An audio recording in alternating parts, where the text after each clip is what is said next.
What is miscommunication? Miscommunication म्हणजे तुमचं जर का संभाषण प्रॉपरली होत नाहीये किंवा फॉर एक्झाम्पल तुम्ही बोलताय बट अर्धवटच बोलताय.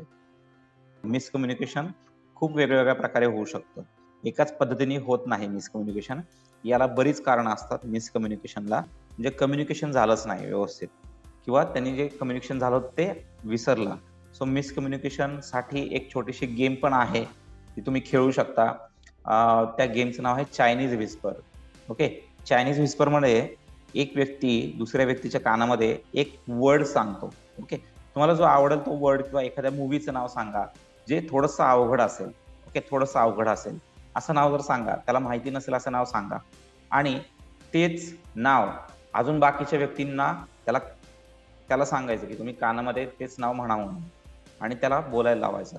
सो शेवटी जे नाव तुम्हाला ऐकायला येईल, ते बरोबर आलंय का? तर ते चुकीचं आहे. मोस्टली ते चुकीचं असतं. कारण कम्युनिकेशन होताना बराच प्रॉब्लेम येतो, बराच फ्लो येतो. बऱ्याच गोष्टी, बरेच बॅरियर्स येतात, की त्यामुळे कम्युनिकेशन हे प्रॉपरली होऊ शकत नाही. So that is called miscommunication.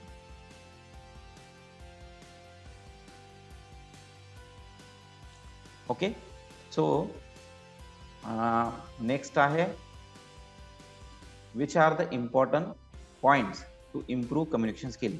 तुम्ही इम्प्रूव्ह कसं करू शकता? कम्युनिकेशन स्किल तुम्ही कशा पद्धतीने इम्प्रूव्ह करू शकता? सो त्याच्यासाठी पण बऱ्याच गोष्टी आहेत. जसं की कॉन्फिडन्स लेव्हल आहे. बऱ्याच जणांना सगळं नॉलेज असतं, पूर्ण नॉलेज असतं, पण कॉन्फिडन्स अजिबातच नसतो. कॉन्फिडन्स का नसतो? कारण तुम्हाला जे काही नॉलेज आहे, ते तुम्ही पहिल्याच वेळेस कोणाबरोबर तरी एक्सप्रेस करत असाल किंवा कोणाबरोबर तरी शेअर करत असाल, तर तिथं कॉन्फिडन्स थोडासा लो असणं स्वाभाविक आहे. ओके. सो कॉन्फिडन्स वाढवण्यासाठी प्रॅक्टिस खूप महत्त्वाची आहे. प्रॅक्टिस जेवढी महत्त्वाची आहे, तेवढंच तुमचं नॉलेज देखील महत्त्वाचं आहे. जर तुम्हाला नॉलेजच नसेल, तर तुम्हाला कॉन्फिडन्स कधीच येणार नाही. कधीच नाही. एक गोष्ट लक्षात घ्या, जर एखादा सेलर आहे, एखादा सेलर आहे. फॉर एक्झाम्पल आपण एक सेलर घेऊयात, की एक सेलर आहे जो इन्शुरन्स विकतोय. ओके.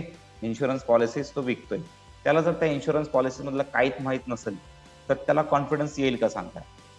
सांगता येईल का? सांगा बरं? एक्झॅक्टली. त्याला येणारच नाहीये. सो कारण त्याला नॉलेजच नाहीये. जर नॉलेज असेल तरच तो काय करू शकेल, त्या पॉलिसीजचा सेल करू शकेल. त्याला प्रॉपरली त्याचा सेल करता येईल. तुम्ही एखाद्या मोबाईलच्या दुकानात जाता. मोबाईलच्या दुकानात दुकानदार तुम्हाला विचारतो का, की कसला फोन हवाय तुम्हाला? विचारतो ना आपल्याला नॉर्मली कशा प्रकारचा फोन हवाय? आपण त्याला सांगतो, मला कॅमेराचा फोन पाहिजे, म्हणजे कॅमेरासाठी मला पाहिजे. स्पेशली मला फोटो काढण्यासाठी फोन पाहिजे. तर मग तो त्या पद्धतीचा फोन तुम्हाला दाखवतो. तो म्हणतो का कॅमेराचा फोन कसला असतो मला माहीतच नाही. असं जर म्हटलं तर कसं होईल? नाही ना चालणार. So this is the most important thing. So confidence हे खूप महत्वाचं आहे. दुसरी गोष्ट एन्थुसियाझम किंवा झील. आपण त्याला झील म्हणतो. झील म्हणजे तुम्हाला त्या गोष्टीची आवड असणं गरजेचं आहे. ओके. तुम्ही जे काही करताय त्याची तुम्हाला आवड असणं खूप जास्त गरजेचं आहे आणि जर आवड असेल, तर तुम्ही ती गोष्ट एकदम उत्तम प्रकारे करू शकता. सो जर तुम्हाला आवडच नसेल, तर तुमचा कॉन्फिडन्स कसा बिल्डअप होणार? आणि तुम्ही कशाप्रकारे कम्युनिकेशन करू शकाल? शक्यच नाहीये ते, पॉसिबलच नाहीये. राइट?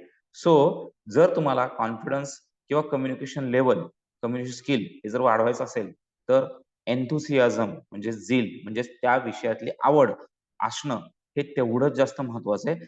जेणेकरून तुम्ही ऑटोमॅटिकली नवीन-नवीन गोष्टी शिकत राहतात त्या गोष्टीबद्दल. ओके.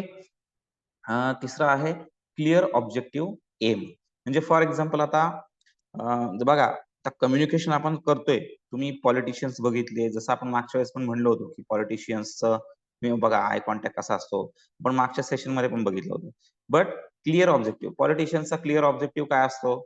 सगळ्यांना माहिती आहे, की पॉलिटिशियन्सला बऱ्याच गोष्टी आता सेशनमध्ये ते बोलता नाही येणार, बट सगळ्यांना माहिती असतो त्याचा मेन ऑब्जेक्टिव्ह काय असतो ते. बरोबर? सो त्या पब्लिकमध्ये ट्रस्ट कशी निर्माण करायची, बरोबर? हे खूप जास्त महत्वाचं आहे आणि हा ट्रस्ट निर्माण करण्याचा जो ऑब्जेक्टिव्ह आहे, हा त्यांचा क्लिअर असतो, की नाही माझ्याबद्दल या सगळ्या पब्लिकला ट्रस्ट वाटणं गरजेचं आहे. बरोबर? सो ट्रस्ट वाटणं गरजेचं आहे, हे त्यांना ऑब्जेक्टिव्ह त्यांचं क्लिअर आहे. त्यामुळे ते बोलू शकतात. तसंच तुम्ही जर का चांगल्या मोबाईलच्या एखाद्या शॉपमध्ये गेला, तर तिथं जे सेलर्स असतात त्यांचा एम काय असतो, की आज जो कोणी कस्टमर आलाय त्याला त्याच्याबरोबर सेल झाला पाहिजे. बरोबर? सेल केला पाहिजे त्याला मोबाईल जो काही असतो तो सेल केला पाहिजे. सो त्यांचं जे ऑब्जेक्टिव्ह असतं हे क्लिअर असतं. आणि हे क्लिअर असल्यामुळे काय होतं, की त्यांचं सेल प्रॉपरली होतो आणि त्यांचं कम्युनिकेशन स्किल खूप छान होतं. बरोबर? सो ह्या सगळ्या गोष्टी महत्त्वाच्या आहेत. तशाच पद्धतीने आपण जर बघितलं, नॉर्मल कम्युनिकेशन बरेच जण करतात. बट कम्युनिकेशन करत असताना या सगळ्या गोष्टींची व्यवस्थितरित्या पाहणी करावी लागते, याची प्रॅक्टिस असावी लागते. Self prepared script. आता फॉर एक्झाम्पल एखाद्या व्यक्तीला जर का बोलायचंय, कोणत्यातरी विषयावर बोलायचंय, जसं मी आता तुमच्याशी बोलतोय, बरोबर? तसं जर त्याला बोलायचं असेल, तर त्या व्यक्तीला त्या विषयाबद्दल आधी त्याची माहिती असणं गरजेचं आहे. आधी त्याच्यावर प्रॅक्टिस करणं गरजेचं आहे आणि हे जर असेल, तर त्याला प्रॉपरली काय करता येतं, बोलता येतं. प्रॉपरली कम्युनिकेशन करता येतं. मग सेल्फ प्रिपेअर्ड स्क्रिप्ट हे जे काही आहे, हे खूप जास्त महत्त्वाचं आहे. सेल्फ प्रिपेअर्ड स्क्रिप्ट म्हणजेच काय? आता फॉर एक्झाम्पल मी माझ्या स्टुडंटला बऱ्याच वेळा सांगतो, जर तुम्ही इंटरव्ह्यूला जात असाल, तर तिथं हा प्रश्न नेहमी विचारला, "tell me about yourself."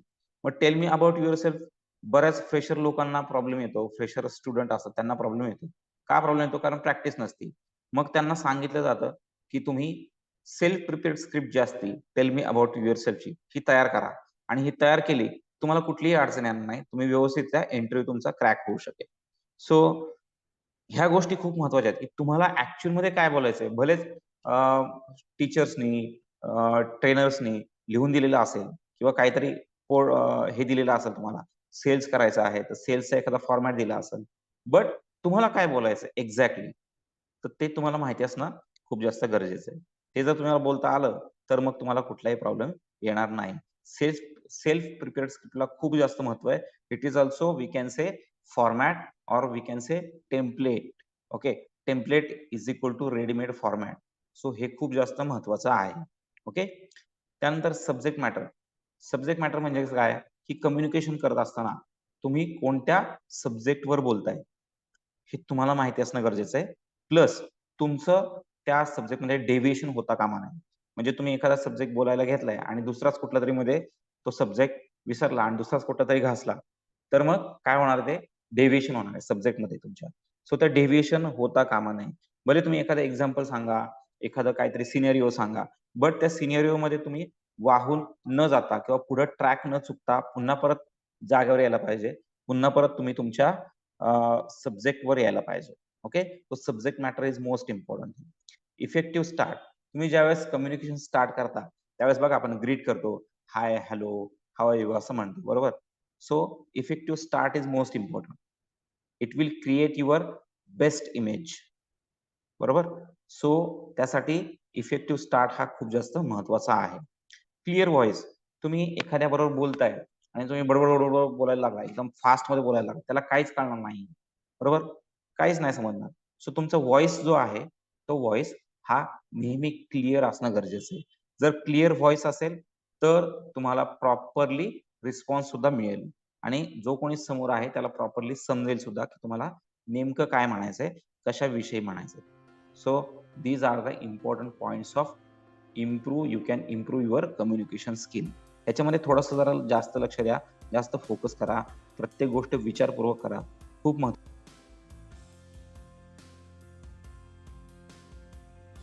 Points आहेत ते. नेक्स्ट आपण बघितलं, लास्ट बघितलं क्लिअर व्हॉईस. तसा 8 नंबर आहे स्पीड. आपण मागच्या सेशनमध्ये पण बघितलं. You have to while you speaking with public, in front of public, you have to speak very slow, loud and clear. ह्या 2-3 गोष्टी खूप महत्त्वाच्या आहेत. स्लो म्हणजे एकदमच स्लो असं नाही. नॉर्मल स्लो तुमचं असणं गरजेचं आहे. जसं की तुमचं बोलताना स्पीड सुद्धा नॉर्मल लेव्हलला असला पाहिजे. तरच बाकीच्यांना समजणार आहे तुम्ही काय बोलताय. राइट? त्यानंतर आहे लॉजिकल प्रेझेंटेशन. मग आता हे जे मी प्रेझेंटेशन केलेलं आहे, हे सुद्धा एक लॉजिकल प्रेझेंटेशन आहे, की तुम्हाला एक आयडिया येऊन जाते, की नेमकं काय-काय आहे या प्रेझेंटेशनमध्ये. त्यासाठी हे प्रेझेंटेशन बनवले. सो लॉजिकल प्रेझेंटेशन असणं गरजेचं आहे. त्याच्यामध्ये डिझाईन्स असले पाहिजेत, काही डायग्राम्स असले पाहिजेत. हे महत्त्वाचं आहे. नेक्स्ट आहे ऑडियन्स. ऑडियन्स हा सगळ्यात जास्त महत्त्वाचा आहे. ज्यावेळेस ऑडियन्स तुमच्या लक्षात येईल, त्यावेळेस तुमचं प्रेझेंटेशन हे 100% चांगलंच होतं. कारण ऑडियन्सवर बऱ्याच गोष्टी डिपेंड असतात. कसं असतं, की ऑडियन्सचं एज काय आहे? ऑडियन्स कोणत्या एरियातून आलेली आहे? त्यांचा अ, त्यांचं मेंटल व्हिज्युअलायझेशन कशा पद्धतीचं असू शकतं? याचं एक थोडंसं ॲनलायझिंग आपण करता यायला पाहिजे आणि त्यानुसार तुम्हाला काय करता यायला पाहिजे? त्यानुसार त्यांच्याबरोबर कम्युनिकेट करता यायला पाहिजे. ओके. की एखादा युपी मधनं माणूस आलेला आहे किंवा एमपी मधनं माणूस आलाय, त्याला फक्त आणि फक्त हिंदीच कळतं, बाकी काहीच कळत नाही. आणि तुम्ही त्याच्यावर इंग्लिश बोलत बसला किंवा मराठीतून गप्पा मारत बसला, त्याला काही समजलं नाही. So audience you must have to identify. Audience खूप महत्वाचं आहे. लहान मुलगा नेक्स्ट आहे लोकल लँग्वेज. लोकल लँग्वेज तुम्हाला वापरता यायला पाहिजे. तेच आता पण ऑडियन्समध्ये तोच पॉइंट झाला. लोकल लँग्वेज तुम्हाला आलीच पाहिजे. हे खूप महत्वाची आहे. त्यांनी तुमचं कम्युनिकेशन स्किल हे चांगलं होतं. परत एकदा रिपीट करतो, कम्युनिकेशन स्किल हे इंग्लिश स्पीकिंगच्या रिलेटेड नाहीये. कम्युनिकेशन स्किल हे इंग्लिश स्पीकिंगच्या रिलेटेड नाहीये. कम्युनिकेशन स्किल हे कोणत्याही भाषेमध्ये महत्वाचंच असतं. ओके? त्यामुळं ही गोष्ट हायलाइट करा, ही गोष्ट लक्षात ठेवा. जर कुठल्यातरी जॉब डिस्क्रिप्शनमध्ये दिलं असेल, एक्सलंट कम्युनिकेशन स्किल. याचा अर्थ असा नाही की इंग्लिशमध्ये कम्युनिकेशन स्किल एक्सलंट पाहिजे, असं नाहीये. तुम्ही ज्या कुठल्या भाषेत बोलताय, तिथे तुम्हाला कम्युनिकेशन करता येणं गरजेचं आहे. तुम्ही समोरच्या व्यक्तीचं लिसन केलं पाहिजे, ऐकता यायला पाहिजे आणि त्याला रिप्लाय करता येणं गरजेचं आहे. So this is the most important thing in communication skill. Okay? Effective end. तुम्ही जो काही एंड करताय, तुमच्या जे काही तुमचं जो काही सेशन आहे किंवा जे काही तुम्हाला बोलायचं आहे, तो एंड करत असताना हॅपी एंड करा. ओके. एकदम नर्व्हसमध्ये एंड करू नका किंवा काहीतरी त्याला अपशब्द बोलू नका समोरच्या व्यक्तीला. बरोबर?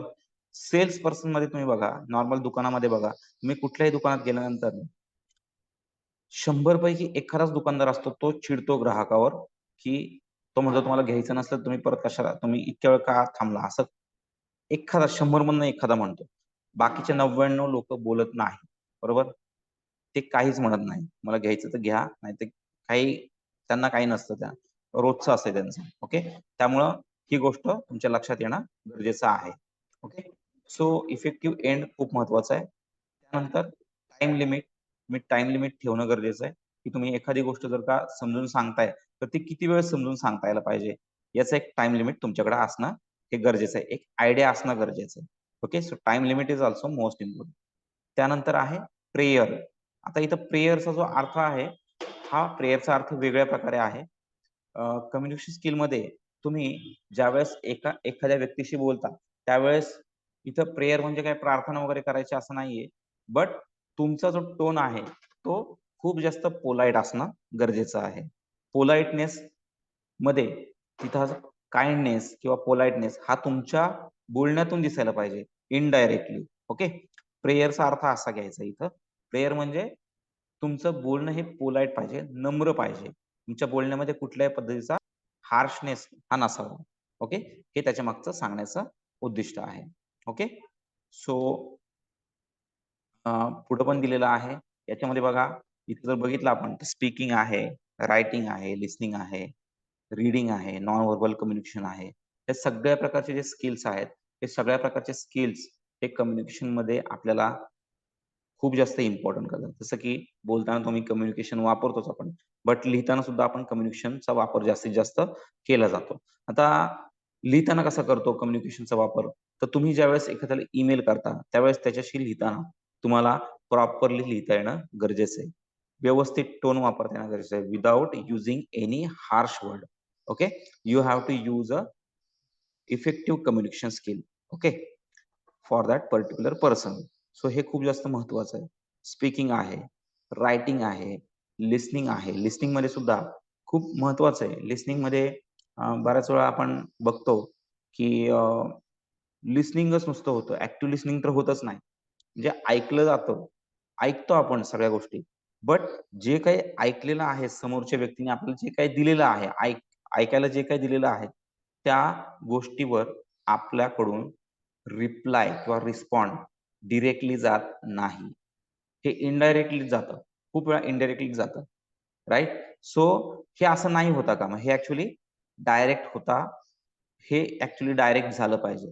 राइट? लिसनिंग खूप महत्वाचं आहे. खूप म्हणजे खूप महत्वाचं आहे. Okay. So listening is most important in communication skill. Reading तुम्ही ज्यावेळेस रीड करता, त्यावेळेस रीड करत असताना सुद्धा डायरेक्ट सरळ-सरळ रीड केलं तर चालणार आहे का? नाही. तिथे तुम्हाला प्रॉपर आहे जिथं कॉमा आहे, जिथं फुल स्टॉप आहे, तिथं तुम्हाला पॉज घेता येणं गरजेचं आहे. पॉज घेता येणं खूप जास्त गरजेचं आहे. सो अल्पविराम आहे, बरोबर? तिथं पण तुम्हाला रीडिंग करताना व्यवस्थितरित्या वाचता येणं गरजेचं आहे. त्या टोनमध्ये वाचता येणं गरजेचं आहे. Non verbal communication, you can say sign language, बरोबर? ते असं करतात, बरोबर? असं-असं काहीतरी करतात. नॉन व्हर्बल कम्युनिकेशन ते पण खूप जास्त महत्त्वाचं आहे. म्हणजे एखाद्या वेळेस बघा, तुम्ही जर ऑफिसमधून दमून आला, तर तुमच्या घरातले फॅमिली तुम्हाला विचारते, "आज दमलायस का?" बरोबर? त्यांना कसं कळतं दमलायस का? कारण ते तुमची बॉडी लँग्वेज रीड करतात, बरोबर? So this is called a non verbal communication. मग हे पण तुमच्याकडे असणं गरजेचं आहे. फॉर एक्झाम्पल बोलता-बोलता बघा पॉलिटिशियन्स असे बघतात आणि हसतात, बरोबर? सो हे हसणं म्हणजे काय? नॉन व्हर्बल कम्युनिकेशन हे त्याच्यामध्येच येतं. सो हे पण तेवढंच महत्त्वाचं आहे, बरोबर? सो ह्या सगळ्या गोष्टी खूप इम्पोर्टंट आहेत. नेक्स्ट आहे इफेक्टिव्ह